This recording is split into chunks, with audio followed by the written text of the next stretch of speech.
और दिल मिलाया है तुम्हारा। हजरत अली के साथ ये हुआ, उनके सामने जो मगलूब था उसने थूक दिया। होना ये चाहिए था कि आप तड़पा तड़पा के उसको मारें। जिसके चेहरे को देखना रसूलुल्लाह ने इबादत कहा, उस चेहरे पर अगर कोई थूके तो उसको तो तड़पा के मार देते। हजरत अली छोड़कर खड़े हो गए, उसको छोड़ दिया। मारने का था, छोड़ दिया, खड़े हो गए, कहा जा। उसने ताज्जुब से पूछा कि मैं तो मरने ही वाला था इसलिए थूक दिया, और तुमने छोड़ क्यों दिया? मौला अली करमल्लाहु वजहुल करीम का जवाब सुनो ताकत वाले।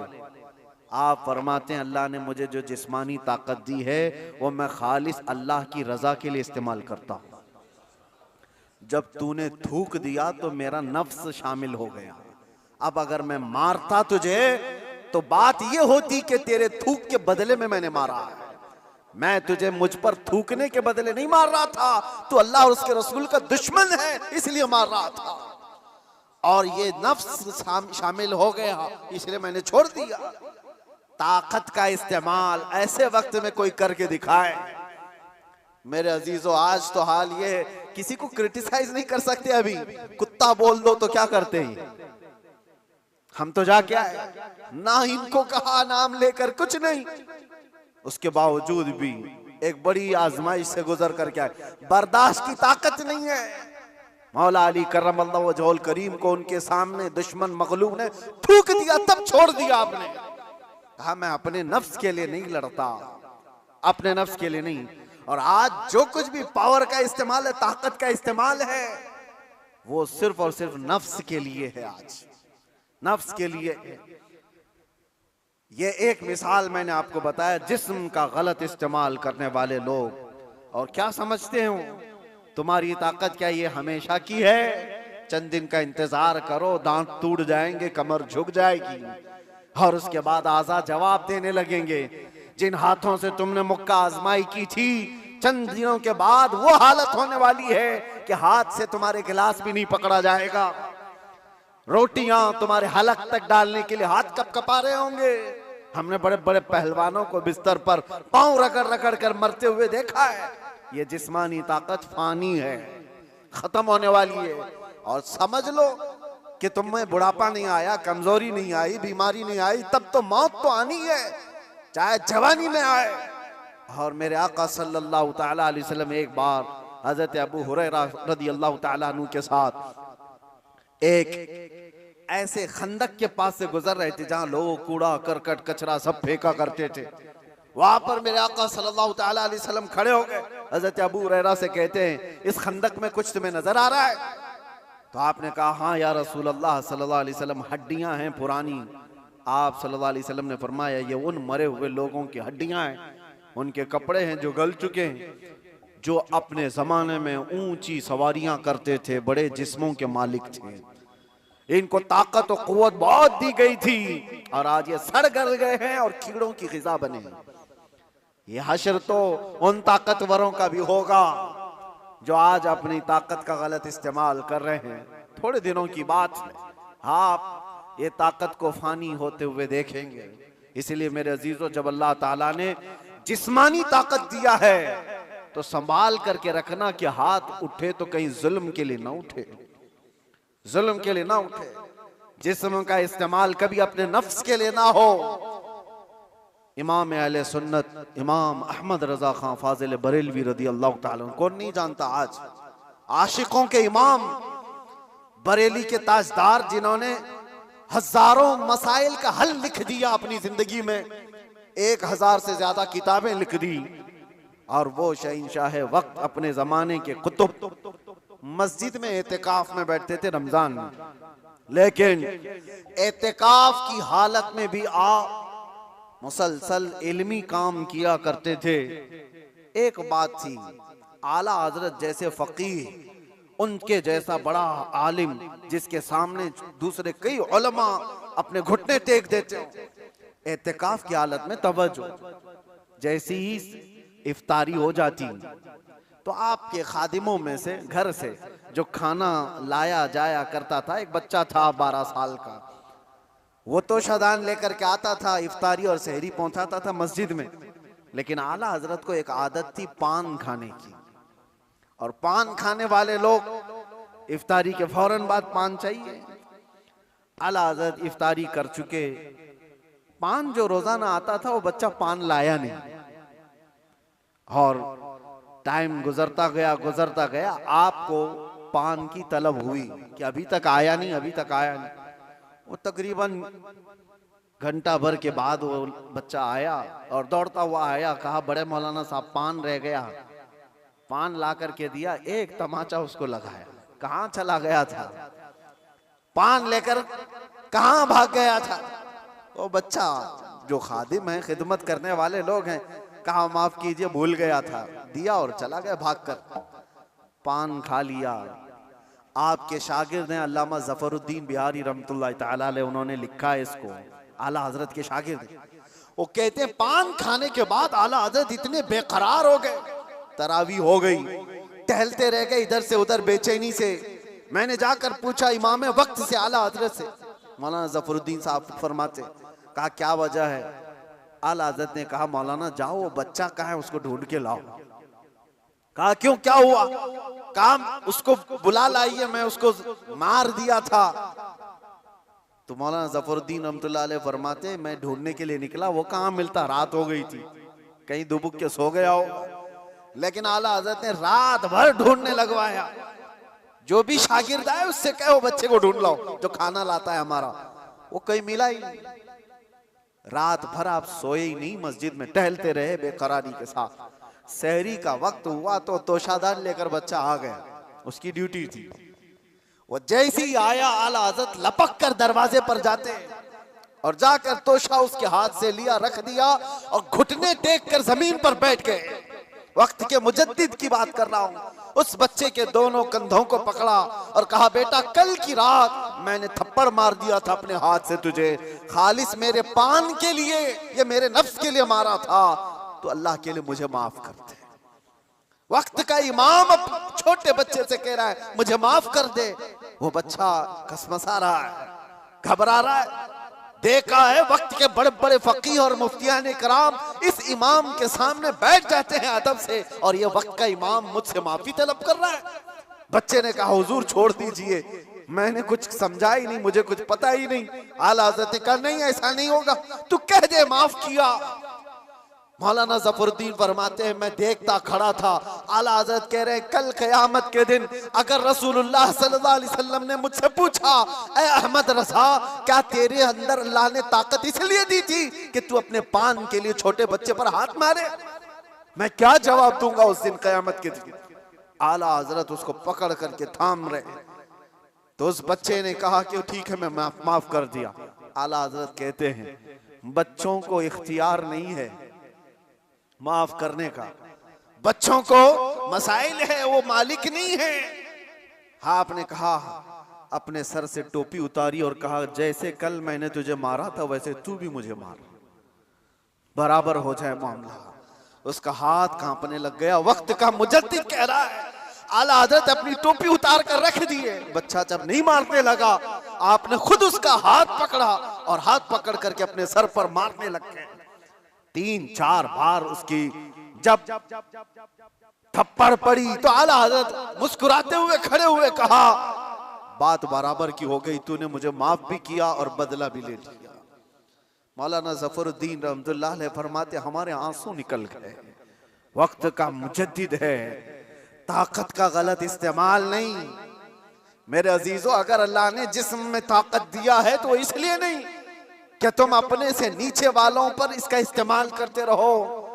इसीलिए अल्लाह के नबी सल्लल्लाहु अलैहि वसल्लम ने क्या फरमाया, मन लम यरहम सगीरना वलम युअक्किर कबीरना फलैसा मिन्ना, जो अपने छोटों पर रहम नहीं करता और बड़ों की शफकत नहीं करता और बड़ों की इज्जत नहीं करता वो मेरी उम्मत में से नहीं।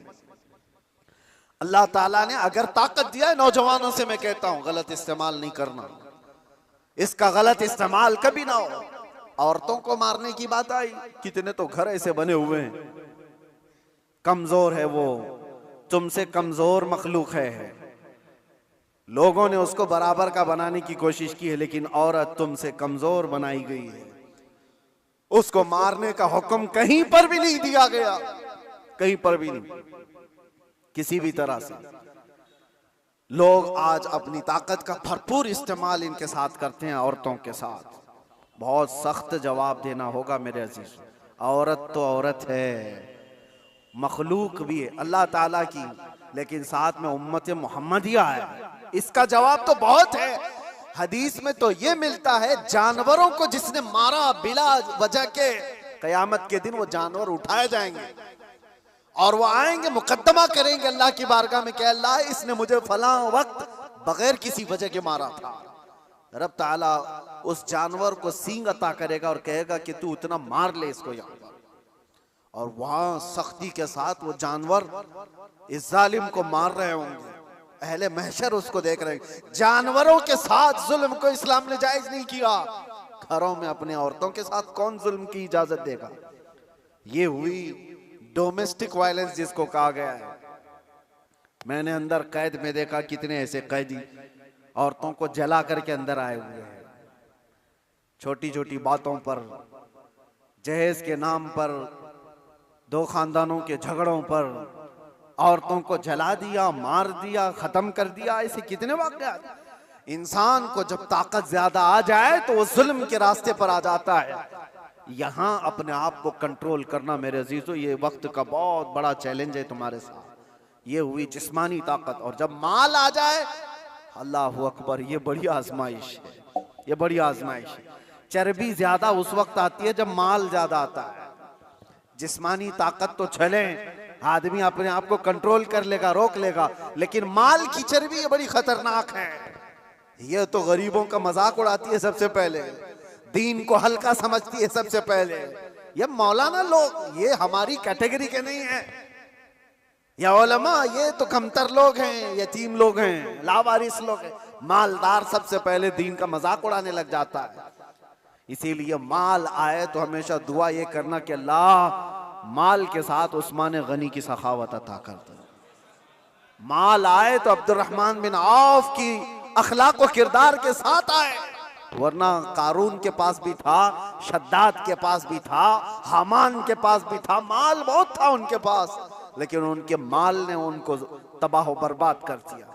आज भी जिसके पास माल आया, पैसा आया, वो ये सोचता है रातों रात सब कुछ मैं अपना बना लूं, अपना खरीद लूं।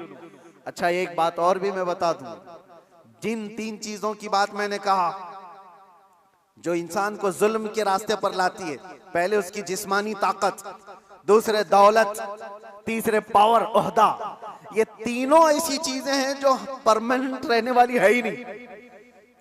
परमानेंट रहने वाली तीनों में से कोई चीज नहीं है। हाँ, इतना है कि जिस्मानी ताकत को जाने में टाइम लग सकता है, थोड़े टाइम बाद जाएगी, लेकिन वो भी पक्का नहीं। किसी हादसे में गिर गया, वो सारी जिस्मानी ताकत भस्म हो जाएगी। लकवा मार गया तो बड़ा सा बड़ा पहलवान बिस्तर पर आ गया, कुछ नहीं होने वाला है। मैंने सऊदी में देखा एक बहुत हट्टे खट्टे आदमी को, कोमा में है बेचारा, अब तो गल गया, लेकिन जिस वक्त कोमा में आ गया तो सिर्फ एक अटैक कुछ हुआ, कोमा में चला गया, जिस्म पूरा गल गया, खत्म हो गया। तो जिसको अपने जिस्म पर बहुत ताकत था वो अचानक भी जा सकता है, लेकिन नॉर्मली देखा गया है कि जाने में टाइम लगता है। जिस्मानी ताकत, माल का कोई भरोसा नहीं। लोग ये कहते इतना हमारे पास है कि 7 पुश्तें खाएंगी। हमने उस घर को भी देखा, उसका खुद बेटा 10-10 रुपए की भीख मांगता है। जिसने ये कहा था कि इतना मेरे पास है कि 7 पुश्तें खा सकती हैं, उसका सगा बेटा आज 10 रुपए मांगता है। ये माल को जाने में ज्यादा वक्त नहीं। तीसरा पावर और मनसब। जो लोग आज बैठे हुए हैं उनको लगता है कि सब कुछ हम अपनी कुर्सी से कर लेंगे। तुम्हारी कुर्सी को हिलने में देर नहीं लगता। तुम्हारा जुल्म जो है ये दीमक है जो इस कुर्सी को खाकर खत्म कर देगा। जुल्म कुर्सी पर बैठा हुआ आदमी जब करता है, माल वाला और कुर्सी वाला दोनों, ये वक्त के साथ ऐसे तेज बहते हैं कि उनको अंदाजा ही नहीं होता। उन्हें पता नहीं उनके जुल्म के शिकार मजलूमीन की आहें अल्लाह तक जा रही हैं। रब तबारक व तआला कुरान में फरमाता है कि अल्लाह तबारक व तआला इनके कामों से बेखबर नहीं। जो लोग पीड़ित हैं, जुल्म से निशाना बने हुए हैं, तो क्या इनको इंसाफ नहीं मिलेगा? दुनिया की अदालतें इंसाफ ना दें, अल्लाह की अदालत तो है जो इंसाफ अता करे। जालिम दुनिया में भी भुगतेगा और आखिरत में उसका दर्दनाक अंजाम है, दर्दनाक अंजाम है। फिरौन के साथ क्या हुआ, नमरूद के साथ क्या हुआ? अरे एक मच्छर से हिलाक हो गए। फिरौन पानी में गर्क कर तबाह हो गया, गर्क होकर तबाह हो गया। अबू जहल को 2 छोटे बच्चों ने मार के गिरा दिया। जो ताकत और माल का नशा था जिसको, आज हालात ऐसे मेरे अजीजों, ये 2 तरह का जुल्म बहुत बढ़ गया है, माल का और पावर का। आज जो पूरी इंटरनेशनल न्यूज घूम रही है अमेरिका की दादागिरी, कोई बोलने वाला है इस पर? वो किसी भी मुल्क के राष्ट्रपति को उठा करके ले जाए, किसी को कुछ नहीं। हालांकि नई बात नहीं है, नई बात नहीं। पावर है ना, ताकत है, नशा है, वो कुछ भी कर सकता है। ये पहली बार नहीं, ऐसे कई मुल्कों के साथ हुआ है। दूसरे मुल्कों में जाकर के बम गिरा देना, दूसरे मुल्कों के चुनी हुई सरकारों को गिरा देना, ये पहली बार है। जो आज सोशल मीडिया पर गर्दिश कर रही है बातें, वेनेजुएला के साथ ऐसा हुआ वैसा हुआ। अरे खुद यहाँ हमारे मुल्क में जब मुंबई पर अटैक हुए थे, हमले हुए थे, आपको पता होगा, काफी साल पुरानी बात, ताज पर और ये वीटी में जो हमले हुए थे, उस वक्त पकड़ करके एक अजमल कसाब को तो बहुत घुमाया गया है न्यूज में, लेकिन आपको पता है एक मास्टरमाइंड और भी था, डेविड नाम का, और उसको गिरफ्तार भी किया गया। लेकिन अमेरिका की फौज आकर उसको रातों रात यहां से लेकर अमेरिका चली गई, और ये कह करके कि इसका मुकदमा हम चलाएंगे। दादा है साहब, हमारे मुल्क का मुजरिम है, हमारे मुल्क में फसाद किया, लेकिन कानून उनका चलेगा। ये क्या है? ये पावर का इस्तेमाल। दुनिया यही चीज देखती है आज, जिसकी लाठी उसकी भैंस कहा जाता है। ये मुहावरा यही है, ताकत का ऐसा इस्तेमाल। और ये लोग दुनिया को इंसानियत का दर्स दे रहे हैं, ह्यूमन राइट्स बनाए हुए बैठे हैं, इंसानों के अकदार ये सिखाएंगे हमें जो दुनिया को जुल्म से हाँकते हैं। मेरे अजीजों, एक बात याद रखो, अल्लाह के नबी सल्लल्लाहु तआला अलैहि वसल्लम ने अगर फरमाया कि जुल्म को अल्लाह पसंद नहीं करता, तो रसूलुल्लाह ने अपनी जिंदगी से करके दिखाया है। यह नहीं है कि तकरीरों में कहा है या कोई स्टेटमेंट है। यह दुनिया के यूएनए का एक स्टेटमेंट होगा, अमेरिका का, यूरोप का स्टेटमेंट होगा कि ह्यूमन राइट्स के खिलाफ कोई भी कुछ करेगा तो हम उसको पकड़ेंगे, मारेंगे। जुल्म के खिलाफ हम बोलेंगे, हम पीस चाहते हैं। ये सब ढकोसले हैं, जुमलेबाजियां हैं, लेकिन सब उनके खुद के अमल की बात आए तो कोई इसमें खरा नहीं है, कोई पक्का नहीं है। लेकिन आओ बारगाह रिसालत मुआब सल्लल्लाहु अलैहि वसल्लम, अल्लाह के नबी सल्लल्लाहु तआला अलैहि वसल्लम जब फरमाते हैं कि जुल्म जायज नहीं, तो मस्जिद नबवी का वो माहौल है, सहाबा बैठे, हुजूर ने फरमाया ये मेरे आखिरी वक्त होंगे, मैं दुनिया से जा रहा हूं, मफहूम मैं बता रहा हूं, इसके बाद हो सकता है तुमसे मुलाकात ना हो, लेकिन तुम में से किसी पर भी कोई हक मेरा बाकी रहे या मुझ पर किसी का हक बाकी है तो खड़ा हो और मुझसे सवाल करे। हुजूर ने फरमाया, और एक साहबी खड़े हो गए, कहा या रसूलुल्लाह आप पर मेरा एक हक है। कहा क्या है? फला जंग में जब जा रहे थे आप सफ़ें सीधी कर रहे थे, मैं थोड़ा बाहर आ गया था, आपने छड़ी से मुझे मार दिया था, मैं बदला लेना चाहता हूं, आप पर मेरा हक है। तो रसूल करीम सल्लल्लाहु ताला अलैहि वसल्लम ये नहीं फरमाया इस्लाम का बादशाह जो इस्लामी सल्तनत को एस्टेब्लिश कर रहा हो कि तुम बादशाह जो पूरे कायनात में फैलने वाला दीन है उसके मुक्तदा और उसके आका से बदला लेने की बात कर रहे हो। नहीं फरमाया, हुजूर ने फरमाया उठो आओ। हजरत उमर तलवार निकाल लिए थे, कहा कौन है जो रसूलुल्लाह से बदला लेगा? हुजूर ने फरमाया उमर तलवार नीची करो, या अदालत की महफिल है, यह इस्लाम है, यह अल्लाह तबारक व तआला की मंशा के मुताबिक चलेगा, ना कि पावर के मुताबिक। पावर तुम्हारे पास है, इख्तियार तुम्हारे पास है। हुजूर ने फरमाया आ जाओ। वो सहाबी आए, लेकिन उन्होंने ये भी तकाजा किया कि या रसूल अल्लाह जिस वक्त आपने मारा था मेरे जिस्म पर जुब्बा नहीं था, मैं नंगी पीठ था, आपने मार दिया था, मैं चाहता हूं आप भी अपना जुब्बा उतार दीजिए। हुजूर पाक सल्लल्लाहु अलैहि वसल्लम ने उस वक्त अपना जुब्बा उतार दिया बगैर कुछ कहे। उस सहाबी ने बढ़कर मेरे आका की मोहरे नबूवत का बोसा ले लिया। दोनों कंधों के बीच हुजूर के एक ऐसी मोहरे नबूवत थी जो सूरज से ज्यादा चमकती थी। ये निशानी थी मेरे आका के खातमुन नबीन की, खत्म नबूवत की मोहर। उस सहाबी ने बोसा ले लिया और कहा बदला हो गया मेरा ये। लेकिन अल्लाह के नबी सल्लल्लाहु अलैहि वसल्लम ने अपने आप को पेश तो किया है। कोई किसी के सामने ये गज तो बताए कोई। अरे आज का कोई भी नेता खड़ा होकर के कह दे किसी पर कोई हक बाकी है तो पूरे घर निकल आएंगे। हाँ, सबका तो खा के बैठा हुआ है छोटी छोटी चीजों के लिए। अब तो देखें लोग फिर भी संभलते नहीं है। मुझे हैरत इस बात की होती है, ये जो अभी इलेक्शन आ रहे हैं सारे नेता तो बाहर निकले होंगे, सब तुम्हारे पास अपनी अपनी कहानियां लेकर, लेकिन इनके पिछले जुल्म तो याद नहीं है, लोगों को भूल जाते हैं। अरे पानी के लिए लोगों से रिश्वत, घर के लिए रिश्वत, हर चीज के लिए। ये मखलूक के साथ जो जुल्म करके कुर्सी संभालते हैं, इनका जब वक्त आए तो मेरे अजीजों तुम्हें भी तो अपने पावर का इस्तेमाल करना चाहिए। एक बात याद रखो, इमाम हुसैन का ये जुमला है, आपने फरमाया था कि मेरे नजदीक जालिम वो नहीं जो किसी को मारता है, जालिम वो भी है जो उसके जुल्म को देखकर खामोश रहता है, आवाज नहीं उठाता। और यहां आवाज उठाने की बात तो छोड़ो, तुम तो ताउन कर रहे हो। आप भाई आगे बढ़ो, हम तुम्हारे साथ हैं। जुल्म करते रहो, हम भी तुम्हारे साथ हैं। पैसा खाते रहो, हम भी तुम्हारे साथ हैं। ये क्या है? ये निजाम को बदलने की जरूरत है। आज पावर का जो इस्तेमाल हो रहा है, गलत इस्तेमाल, इसको बदलने की अपने अंदर सोच पैदा करो। आप सोचते होंगे हम थोड़ी तादाद में, हमसे क्या होगा?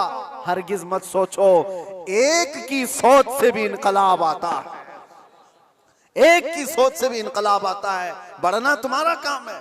तुम क्यों सोचते हो कि पूरी दुनिया मेरे साथ खड़ा होना चाहिए?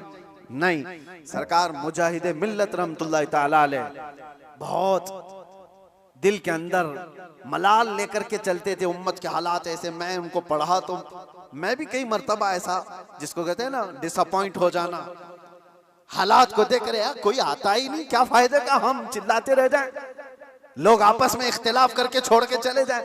हुजूर मुजाहिदे मिल्लत रहमतुल्लाह तआला अलैह एक बार लोगों को बुलाए थे कि दिल्ली आओ, लेकिन उनकी जितनी तादाद उनको मकसूद थी नहीं आए, तो वो बहुत ज्यादा नर्वस हो गए। कहा कि इस उम्मत के लिए हम आवाज उठा रहे हैं, ये आने को तैयार नहीं। वापस आए, उस वक्त सुना सरकार मुफ्ती आजम हिंद रहमतुल्लाह तआला अलैह आला हज़रत के शहजादे, उन्होंने कहा था कि मौलाना लोगों को मत देखो, दुनिया जो है कूफा में इमाम मुस्लिम के साथ शाम में 60,000 की तादाद में नमाज पढ़ती है और दूसरे दिन फजर में 2 बच्चों के अलावा कोई नहीं होता। आप इनके बेस पर ना आओ, आप अल्लाह के भरोसे पर जाओ। इसलिए कि गरीब नवाज पहले से हिंदुस्तान में माहौल बना के नहीं आए थे, अल्लाह के भरोसे आए थे, अल्लाह ने माहौल बना दिया। एक आया था लेकिन लाखों को इस्लाम का नूर देकर गया। एक से भी होता है इनकलाब। आप क्यों सोचते हो कि मेरे चाहने से कुछ नहीं होगा? आप सोचो, खड़े हो इनकलाब के लिए कि मैं जालिम का साथ नहीं दूंगा, जुल्म के खिलाफ रहूंगा। लोग तो बिक रहे हैं आज। मुसलमानों के वोट की हमें कोई जरूरत नहीं, इनको लुभाने की जरूरत नहीं। एक रात पहले 1-1 हजार में बिक जाएंगे। इनके घरों में 1-1 हजार का लिफाफा पहुंचा दे, ये बिक जाएंगे, हो जाएगा। उम्मत मुस्तफा को आज लोग इस तरह का खिलौना बनाए, और ये मजाक नहीं है आपके साथ। आप उसके बावजूद भी ये कहते भाई आगे बढ़ो, हम तुम्हारे साथ हैं। जालिम का साथ देना भी बड़ा जुल्म है। कयामत के दिन इसका भी सवाल होगा आपके साथ, इसका भी सवाल होगा कि उसके जुल्म तक पहुंचने में कौन मददगार था? तुम मददगार थे, तुम सारे मददगार थे। इसकी पकड़ होगी। इसीलिए मेरे अजीजों, हो तो इंसाफ के साथ, नहीं तो मेरे आका ने जो फरमाया, एक जमाना ऐसा आएगा कि लोग वही ईमान बचा पाएंगे जो अपने घर में टाट के कपड़े की तरह पड़े रहेंगे। वही लोग अपना ईमान बचा पाएंगे। आज वो हालात हमें दिख रहे हैं, कहां जाएं खुदा बंदा, ये तेरे सादा दिल बंदे किधर जाएं कि दुर्वेशी भी अय्यारी है, सुल्तानी भी मक्कारी है। आज वो हालात आ गए हैं। अजीजा ने गिराम वक़ार, खुलासा कलाम मेरा ये है, अल्लाह ताला ने जुल्म को सख्त नापसंद फरमाया, जुल्म को सख्त नापसंद फरमाया। आज जो पूरी दुनिया पावर का और माल का जुल्म कर रही है, ये हमारे लिए नया नहीं है, लेकिन हम जूझ रहे हैं। इंतजार करो, हर जुल्म के बाद अल्लाह तबारक व तआला एक नई सुबह तुलू फरमाता है। जालिमों का वक्त जाएगा, उसको जाना है। कुरान कहता है वकुल जाअल हक व ज़हक़ल बातिल। आप फरमा दें महबूब, हक आया और बातिल मिट गया। इन्नल बातिल कान ज़हूक़ा, और बातिल को तो मिटना ही है, मिटना ही है। जालिम को तो जाना ही है। वक्त आएगा हर एक का। इसीलिए मैंने वो जुमला कहा था जिसकी वजह से मुझे बड़ी सख्त सजा हो गई, कुछ देर की खामोशी है। इसीलिए कहा था कुछ देर की खामोशी है। ये जुल्म जितना भी होगा, अंधेरा हमेशा नहीं रहता, सुबह रोशन होगी। चांद को गहन हमेशा नहीं लगता, छट जाता है फिर वो चमकता है। ये उम्मत मोहम्मदिया है, आज खिजा रसीदा है। हालात खराब हुए हैं, लेकिन ये हमेशा के नहीं है। ये हालात छटेंगे और उम्मत मोहम्मदिया का वकार वापस आएगा। और हमारा काम क्या है? उम्मत को जगाना, बेदार करना, तुम्हारी तो हैसियत और तुम्हारी अपनी वैल्यू बताना कि तुम वो नहीं हो जिस तरह की जिंदगी गुजार रहे हो। 100 साल पहले इकबाल ने बहुत प्यारा शेर कहा था, बहुत प्यारा, हमें झिझोड़ते हुए कहा था कि उम्मत मोहम्मदिया को मुखातब करते हुए इकबाल ने कहा था कि पहाड़ बसेरा कर पहाड़ों की चट्टानों में, तू शाहीन है बसेरा कर पहाड़ों की चट्टानों में, नहीं तेरा नशीमन कसरे सुल्तानी के गुंबद पर। मतलब समझते हो, उर्दू है। नहीं तेरा नशीमन कसरे सुल्तानी के गुंबद पर। कसरे सुल्तानी बादशाह के महल का गुंबद कितना ऊंचा हो सकता है? ज्यादा से ज्यादा कितना फीट ऊंचा होगा? 200 फीट ऊंचा कर दिया होगा, 400 फीट ऊंचा होगा।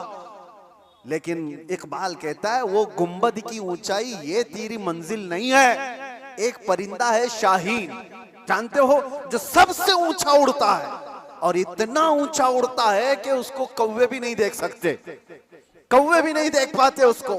शाहीन इतना ऊंचा उड़ता है। और इकबाल इसको उम्मत मोहम्मदिया को कहता है, नहीं तेरा नशीमन कसरे सुल्तानी के गुंबद पर, तेरी ऊंचाई इतनी नहीं है, यहाँ बैठने की नहीं है, तू शाहीन है बसेरा कर पहाड़ों की चट्टानों में। तुम बुलंदी के लिए बनाए गए हो। ये क्या है? ये जो छोटी मोटी चीजें, इसके लिए नहीं। अब आखिरी मेरा पैगाम ये है कि जुल्म ये भी है कि रिश्वत लेना, रिश्वत देना। अल्लाह के नबी सल्लल्लाहु अलैहि वसल्लम ने फरमाया, अर्राशी वल मुर्तशी किलाहुमा फिन्नार। रिश्वत लेने वाला, रिश्वत देने वाला, दोनों जहन्नम में जाएंगे। मेरे आका ने फरमाया, हाँ, वोट के लिए जो पैसा बांट रहा है और जो ले रहा है, अगर ये रिश्वत की मंजिल में आया, दोनों जहन्नमी हैं। ये मेरे आका की हदीस है। इसीलिए कान खोल करके सुनो, उम्मत को हक बताना ये मेरा फरीजा है। बाद में जहन्नम का काम करना ना करना ये तुम्हारे हाथ में है। अल्लाह तबारक व तआला सबको हिदायत अता फरमाए। रब तबारक व तआला जुल्म की हर शाख से हमारी हिफाजत फरमाए। व आखिर दावाना अनिल हम्दुलिल्लाहि रब्बिल आलमीन। अस्सलामु अलैकुम।